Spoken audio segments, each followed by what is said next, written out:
오늘 12월 31일 올 마지막 날, 마지막 주일입니다. 올 한 해 동안 하나님께서 우리에게 만나와 메추라기로 먹여주시고 구름기둥, 불기둥으로 인도해 주신 하나님께 감사와 찬송과 영광을 돌리고요. 뿐만 아니라 우리 믿음의 한 공동체 안에서 서로 사랑하며 섬기며 함께 신앙생활 하신 모든 분들에게 진심으로 감사를 드립니다. 옆에 계신 분들을 향하여서 함께 해 주셔서 감사합니다. 서로 인사하시기 바랍니다. 함께 해 주셔서 감사합니다. 함께 해 주셔서 감사합니다. 오늘 우리에게 주어진 이 본문 말씀을 통하여서 평강의 하나님, 평강의 하나님이라는 말씀 제목으로 말씀을 전하기를 원하는데요. 월둘란트라는 역사학자가 그의 책 The Lessons of History, 그 책에서 인류가 역사를 기록한 때부터 시작해서 지금까지의 역사를 그는 3,500년으로 보았는데 그 기간 동안에 단 300년만 전쟁이 없던 시기였고 그 나머지는 다 전쟁의 시기였다. 그래서 우리 전 인류의 8%만 평화의 시기였고 92%는 전쟁으로 말미암아 피로 얼룩진 역사다, 이렇게 주장을 했는데요. 우리 인류의 역사를 한마디로 표현하면 전쟁의 역사라고 할 수 있습니다. 지금 우크라이나와 러시아 전쟁 중이고요. 이스라엘과 하마스의 전쟁, 그 외에 나라들 안에 분쟁과 전쟁이 곳곳에 있습니다. 수많은 사람들이 오늘날 죽어가고 있습니다. 사람은 누구나 다 평화를 원합니다. 세상 사람들은 전쟁이 없는 상태, 질서와 안전한 상태를 평화라고 이렇게 이야기합니다. 그런데 성경에서 말하는 평화, 히브리어로 살롬인데 이 살롬은 전쟁이 없는 소극적인 상태만을 이야기하는 것이 아니라 하나님과 인간과 인간과 자연의 관계 속에서 온전하게 회복되는 그 상태를 평화라고 합니다. 예수님 당시에 힘을, 파워를 무상시 여겼던 로마에도 평화를 강조했는데 라틴어로 평화는, 볼륨 조금만 낮춰주세요. 울리는 것 같은데 라틴어로 평화를 팍스라 합니다. 그래서 팍스 로마나, 이 말은 뭐냐면은 로마의 힘에 의해서 다른 나라들을 지배하여서 로마의 질서를 세워나가는 거예요. 그들은 다른 나라를 지배하면서 로마의 법과 질서를 세워나가는 그러한 자부심을 가지기 때문에 팍스 로마나 이렇게 주장했고요. 뿐만 아니라 지금 미국도 팍스 아메리카나 이렇게 주장하여서 자국이 경찰 국가다. 그래서 세계 곳곳에 평화유지군을 파병하지만은 석유와 이해관계로 인해서 주어지는 평화이기 때문에 일종의 지배자들의 중심에 질서를 평화라 합니다. 강대국의 억압과 착취가 있는 곳에는 평화가 없어요. 억압과 착취를 동반하는 그 평화는 강요된 침묵에 불과합니다. 그래서 성경에서는 평화는 정의의 결과요, 정의의 열매다. 정의가 없는 평화는 가짜예요. 그래서 많은 사람들은 가짜 평화, 위장 평화에 속고 있습니다. 평화라는 말을 같이 쓴다고 해서 다 같은 평화가 아니고요. 사탄도 평화라는 단어를 사용하고 수많은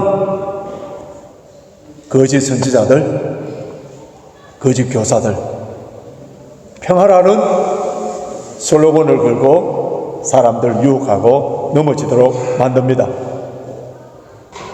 사람들은 다양한 방법으로 평화를 추구해봐요. 그래서 일시적인 안정과 편리를 잠시 맛볼 수는 있지만은 참된 평화를 얻지 못하고 고독과 불안과 결국은 허무주의, 냉소주의, 비판주의로 빠져있는 사람들이 많습니다. 사람들이 그토록 평화를 추구하지만은 왜 참된 평화를 얻지 못합니까? 성공하고 출세하고 돈도 많이 벌고 건강하고 인기를 누리고 모든 면에 있어서 편리하여서 여행도 자주 가고 좋은 레스토랑에서 맛있는 것도 먹지만은 뭔가 허전하고 공허하고 텅 빈 가슴을 느끼는 그 이유가 무엇인지 아세요? 성경에서는 명확하게 그 답을 가르쳐 줍니다. 이사야 48장 22절 앞에 화면을 보십시오. 이사야 48장 22절 같이 읽겠습니다. 시작. 여호와께서 말씀하시되 악인에게는 평강이 없다 하셨느니라. 악인에게는 평강이 없는 거예요. 그렇죠. 우리 찬송가 466장 부르면 악한 죄 파도가 많으나 악인은 아무리 돈을 많이 가지고 출세한다 하더라도 평강을 누리지 못하는 거예요. 평화가 없는 거예요. 참된 평화는 하나님과의 바른 관계 속에서 주어지는 것입니다. 그 외의 평화는 다 가짜 평화예요. 평화처럼 보이는 거예요. 거기에 속고 있는 거예요. 성모 어거스틴은 우리가 하나님의 품 안에서 쉴 때까지는 결단코 참된 평화를 누리지 못한다 했는데, 우리 어린 아기들, 울고 있는 아기들에게 거기에 돈을 지어주고 맛있는 음식을 지어준들 계속 울어요. 그 아기가 어디서 엄마의 품 안에 안길 때, 엄마의 품 안에 안길 때에 그때에 울음이 멈추고 참된 평화를 누리고 있듯이 우리 인간들은 하나님 품 안에서만이 참된 평화를 누릴 수 있습니다. 원래 우리 성도들 가운데 성경을 일독하신 분들이 많을 겁니다. 창세기에서부터 요한계시록까지 쭉 읽어보시면은 그 성경에서 계속 강조하고 있는 것이 무엇이냐 하면 평화예요. 평화. 하나님의 존재와 성품이 평화예요. 삼위일체 하나님이 조화를 이루고 하모니를 이루고 있어요.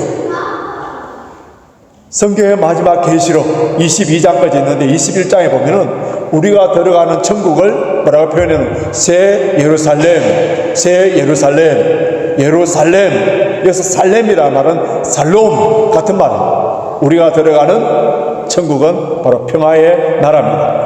예수님께서 이 땅에 오실 때 평강의 왕으로 프린스 오브 피스로 이 땅에 오실 거예요. 아기가 탄생할 때 그때의 천사들이 하나님께는 영광이요 땅에서는 기뻐하심을 입은 사람들 중에 평화로다, 평화로다. 예수님께서 산상수훈에서 화평케 하는 자는 복이 있나니 저희가 하나님의 아들이라 일컬음을 받을 것이며. 여러분, 우리 중에 누가 가장 하나님을 많이 닮았느냐 하면은 화평케 하는 자, 피스메이커 되는 사람, 이 사람이 누가 뭐라 하더라도 하나님의 자녀라는 거예요. 예수님의 죽음도 우리의 평화를 위해서 죽었습니다. 화목제물로 십자가에 돌아가셨어요. 예수님께서 부활하신 후에 제자를 만나서 그 불안에 떨고 있는 그 제자들에게 첫 마디가 뭡니까? 너에게 평강이 있을지어다, 평강이 있을지어다. 주님의 제자들이 주님이 주시는 평강을 가지고 그 화평의 복음을 전하다가 모두 다 순교를 하게 됩니다. 바울 서신을 쭉 보시면은 바울 서신이 교회들마다 보내는 편지인데 그 편지에 은혜와 평강을 항상 기원해요. 근데 놀라운 일은 은혜와 평강 이 순서는 한 번도 안 바뀝니다. 하나님의 은혜가 있어야만이 평강이 주어지는 거예요. 그래서 인간의 노력과 힘성과 애씀을 통하여서 평강가 오는 것이 아니라 하나님께서 은혜를 베풀어 주실 때에만이 평강가 오기 때문에, 그래서 사도 바울은 하나님의 은혜와 평강이 너희 교회에 있을지어다 이렇게 선포를 합니다. 오늘 본문 로마서 15장 33절, 사도 바울은 로마 교회에, 조금 전에 우리가 이런 교회가 되었으면 좋겠다고 찬양한 것처럼 그 로마 교회에 편지를 보내면서 마무리하면서 성도들에게 평강의 하나님이 함께 계시기를 축복 기도하고 있는 거예요. 오늘 이 본문을 세번역 성경으로 번역하면은 평화를 주시는 하나님께서 여러분 모두와 함께 하시기를 빕니다. 아멘. 이렇게 되어 있습니다. 로마서는 16장까지 있습니다. 그래서 16장에는 많은 문안 인사가, 수많은 사람들 리스트가 나옵니다. 그렇기 때문에 엄격하게 따지자면 로마서는 15장으로 마무리되는 거예요.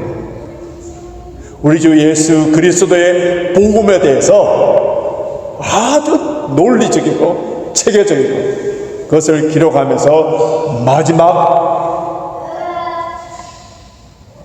마무리하면서 하나님만이 우리에게 참된 평강을 주시는 평강의 하나님이라고 소개하고 있습니다. 우리 옆 사람에게 다시 한번 앞에 화면을 보시고요. 평화를 주시는 하나님께서 당신과 함께 하시기를 빕니다. 로마서의 바울이 로마 교회를 향하여서 해줬던 말과 같이 하시길 바랍니다. 옆에 사람에게 인사하시기 바랍니다. 평화를 주시는 하나님께서 당신과 함께 하시기를 빕니다. 우리가 참 평화를 받고 누리기 위해서는 먼저 하나님과 화목을 해야 돼요. 모든 사람이 죄를 범해 의인이 하나도 없다는 것을 무엇으로 증명되느냐 하면은 죄의 삭은 사망입니다. 그래서 모든 인류는, 사람들은 죽어요. 뭐 때문에? 죄의 결과 때문에 다 죽습니다. 그래서 인간은 누구나 다 죄로 말미암아 죽는데, 그러나 하나님께서 우리 인간과 화목하시기 위하여서 유일한 길을 열어놓으셨는데, 그것이 바로 독생자 예수 그리스도를 보내주셔서 누구든지 예수 그리스도를 믿으면은 하나님과의 그 원수 관계에서 자녀의 관계로, 하나님의 백성의 관계로 회복됩니다. 그럼 구원이 뭐예요? 하나님과 화평을 이루는 겁니다. 그래서 골로새서 1장 20절에서는 뭐라고 말하는지, 골로새서 1장 20절 우리 한 목소리로 같이 읽습니다. 그의 십자가의 피로 화평을 이루사 만물 곧 땅에 있는 것들이나 하늘에 있는 것들을 그로 말미암아 자기와 화목해 되기를 기뻐하심이라. 하나님과 죄인이 화목되는 유일한 길, 다른 길이 없어요. Only one way. 그게 뭐라고요? 우리 주 예수 그리스도의 십자가 길. 주님이 십자가에 돌아가심으로 말미암아 우리와 하나님이 화목되도록 길을 열어놓았다는 거예요. 그래서 로마서 5장 1절에서는 뭐라고 하는지, 로마서 5장 1절 같이 읽습니다. 시작. 우리 주 예수 그리스도로 말미암아 하나님으로 더불어 화평을 누리자. 자신의 죄를 회개하고 예수 그리스도를 믿을 때에 그때 하나님과 화목하게 됩니다. 그러나 우리가 예수를 믿고 법적으로는 의인이라고 칭함을 받지만은 죄를 범하게 되면 하나님과 화목한 관계가 깨어지는 거예요. 그래서 우리는 참된 주님이 주시는 평강을 지금 누리지 못한다면은 나에게 무슨 죄가 있는지를 살펴보고 죄의 문제가 해결돼야만이 하나님께서 주시는 평강을 누리게 됩니다. 하나님과 화목한 사람들에게 나타나는 것은 사람들과의 평화예요. 고린도후서 5장 17절에서 18절 우리 앞에 화면을 보시고 같이 읽겠습니다. 시작. 그런즉 누구든지 그리스도 안에 있으면 새로운 피조물이라. 이전 것은 지나갔으니 보라 새 것이 되었도다. 모든 것이 하나님께로 났나니 저가 그리스도로 말미암아 우리를 자기와 화목하게 하시고 또 우리에게 화목하게 하시는 직책을 주셨으니, 자, 새로운 피조물, 하나님과 화목된 사람들에게 하나님께서 주시는 새로운 직분, 직책, 사명이 있는데 그것이 뭐라고요? 다른 사람과 더불어 화평하는 겁니다. 그래서 로마서 12장 18절, 로마서 12장 18절 같이 읽겠습니다. 시작. 할 수 있거든 너희로서는 모든 사람과 더불어 화목하라. 누구에게 준 거라고요? 하나님과 화목되지 아니하는 세상 사람들에게 준 직책이 아니에요. 그들이 할 수 있는 게 아니에요. 누구에게? 하나님과 이 화목된 사람들에게는 성령께서 우리에게 그런 능력을 주시기 때문에 모든 사람과 더불어 화목하라. 감옥의 직책을 주셨습니다. 여러분, 세상에서 가장 무서운 감옥이 어딘지 아세요? 세상에서 가장 무서운 감옥 우리 안에 있어요. 우리 안에 용서하지 않는 마음, 미워하는 마음, 시기 질투하는 마음. 여러분, 이런 마음을 가지면은 자기 스스로를 감옥 안에, 철장 안에 넣어놓는 거예요. 너희 원수를 인하여 난로의 불을 뜨겁게 지피지 말라. 오히려 그 불이 너 자신을 불태울 것이다. 섹스피어의 유명한 말처럼 마음에 복수의 불을 품으면은 그 불에 자기가 타 죽고, 복수의 칼을 갈면은 그 칼에 자기가 찔려 죽는 거예요. 미국 카네기 공과대학에서 인생에서 성공하고 출세할 수 있는 그런 많은 조건들이 갖춰진 사람임에도 불구하고 실패하는 인생들, 직장생활이나 가정생활이나 사회생활에서 거의 실패를 해버린 그런 사람들 1000명을 집중 조사를 했습니다. 그 원인이 무엇일까? 그래 조사를 했더니 우리가 일반적인 상식에 의하자면은 그들의 능력이 부족하고 많이 못 배웠고 이런 쪽의 기술이라든지 이런 면에 있어서 부족함으로 말미암아 이런 인생의 실패가 되지 않았나 추측을 하게 되는데, 완전한 엉뚱한 답이 나왔는데 무엇이냐 하면요, 전문적인 기술이나 능력이 부족하여서 실패한 사람들은 15%밖에 되지 아니하고 85%는 인간관계의 실패가 그의 인생의 실패로 가게 됩니다. 무엇의 실패라고요? 인간관계의 실패. 한국 어느 식당에 그게 벽에 큰 글자를 적어놓은 액자가 있는 거예요. 그 액자가 뭐냐면 신통, 인통, 물통. 참 의미 있는 말이에요. 하나님과 잘 통하는 사람은 사람들과도 잘 통하고, 사람들과 잘 통하는 사람은 결국은 돈도 잘 벌고 물질도 잘 통하더라는 거예요. 최인호의 작가, 그 유명한 상도라는 책을 아마 우리 가운데 읽어보신 분들이 있을 거예요. 조선 후기의 거상 임상옥에 대한 일대기인데 우리 한국에서 한때 드라마로 인기 있게 상영되어서 많은 사람들이 알려졌는데요, 이 소설에서 임상옥은 진정한 장사의 도리, 여러분, 장사, 돈 버는 거, 이해타산적인 거 이렇게만 생각하는데, 그 상도에서는 상도 상업적인 도리, 장사의 도리는 돈을 많이 버는 것이 아니라 단 한 명이라도 진정한 사람을 얻는 것이다 했습니다. 우리 신앙생활도 마찬가지예요. 하나님께서 주시는 은혜와 복과 달란트와 은사, 이 모든 것을 사용하여서 우리는 무엇을 얻어야 된다고요? 사람을 얻는 거예요. 사람을 잃어버리면 그 신앙생활의 실패예요. 그럼 누가 사람을 얻을 수 있는지 아세요? 그럼 누가 사람을 얻을 수 있느냐? 잠언 16장 7절 보십시오. 잠언 16장 7절 우리 함께 읽겠습니다. 시작. 사람의 행위가 여호와를 기쁘시게 하면 그 사람의 원수라도 그로 더불어 화목하게 하시느니라. 내가 하나님을 기쁘게 해드리는 몸과 마음과 뜻과 정성을 다하여서 하나님을 기쁘게 해드릴 때에 원수라도 화목게 되는 대표적인 예가 있지 않습니까? 야복강 나루터에서 야곱이 하나님과 겨루어 씨름합니다. 그의 인생은 지금까지 속이고 사기치는 그런 인생이었어요.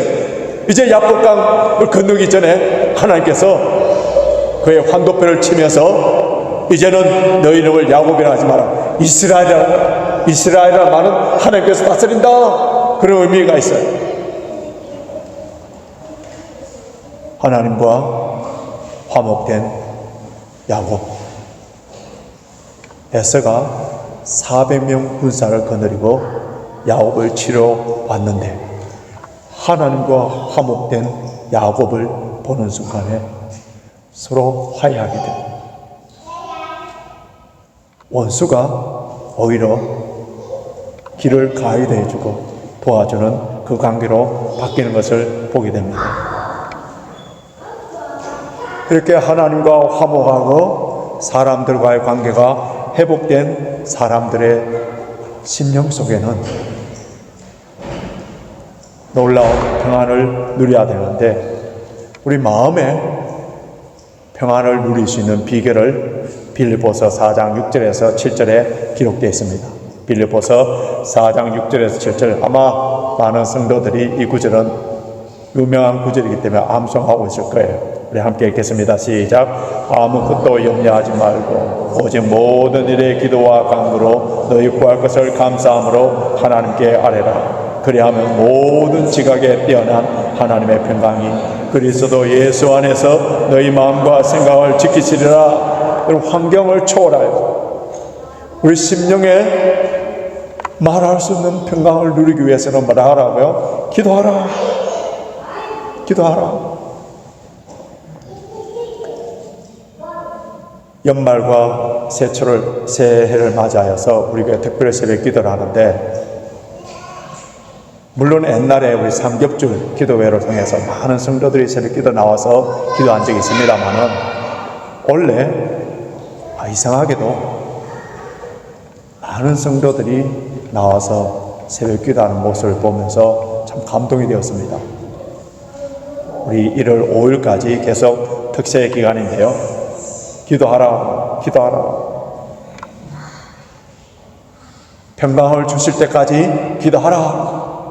요한복음 14장 27절에는 예수님께서 평안을 너희에게 끼치노니 곧 나의 평안을 너희에게 주노라. 참된 평안은 사람들의 힘과 노력에 의해서 얻어지는 것이 아니라 우리 주 예수 그리스도께서 주시는 거예요. 평강, 화평, 이거는 성령의 열매입니다. 내가 성령 충만할 때에, 그때에 말할 수 없는 기쁨과 평강을 누리는 거예요. 그래서 우리 찬송가 468장 보면은 평화, 평화, 하나님 주신 선물, 오 크고 놀라운 평화, 하나님 선물일세. 평화, 화목, 평강, 이것이 어디서부터 주어진다고요? 하나님의 선물이라는 거예요. 하나님의 선물. 이러한 선물을 받을 수 있는 그 비결이 뭐라고요? 아무것도 염려하지 말고 하나님께 기도하라, 기도하라.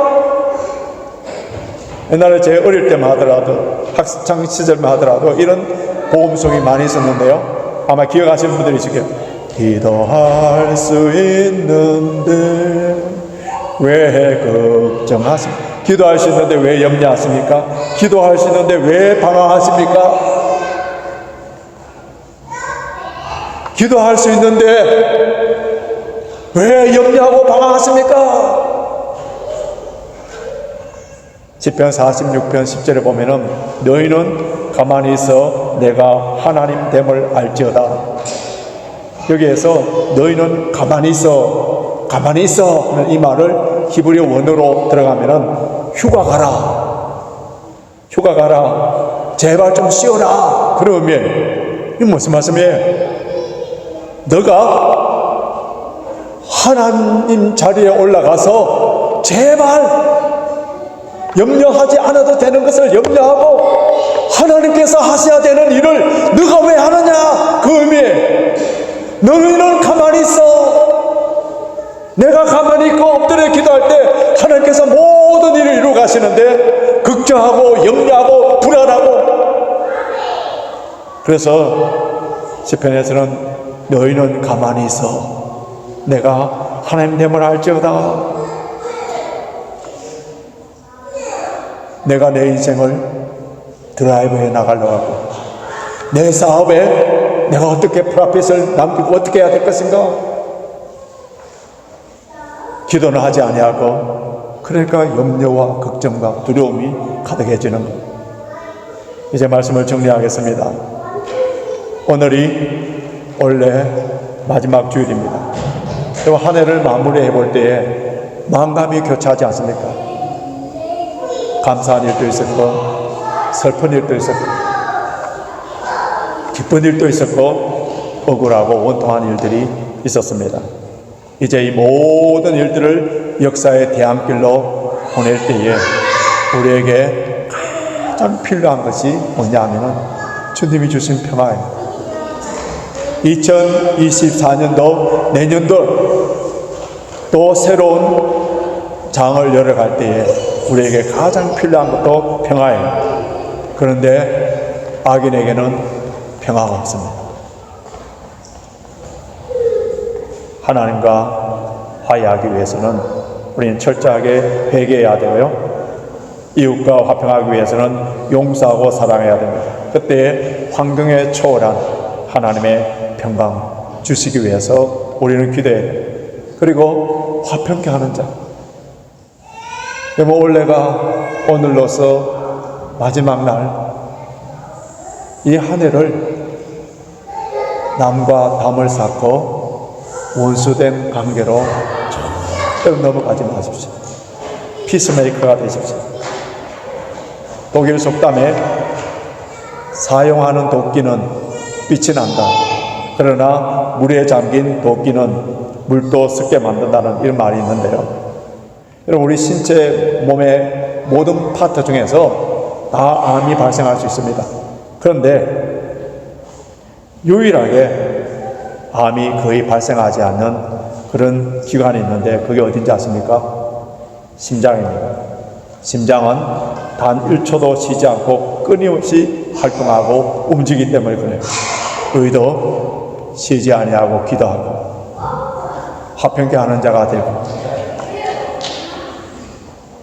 그때의 암덩어리와 같은 미움과 분쟁과 싸움이 생기지 않습니다. 2023년도 마지막 주일에 이제 성부와 성자와 성령의 이름으로 선포합니다. 평강의 하나님께서 너희 모든 사람과 함께 계실지어다. 아멘.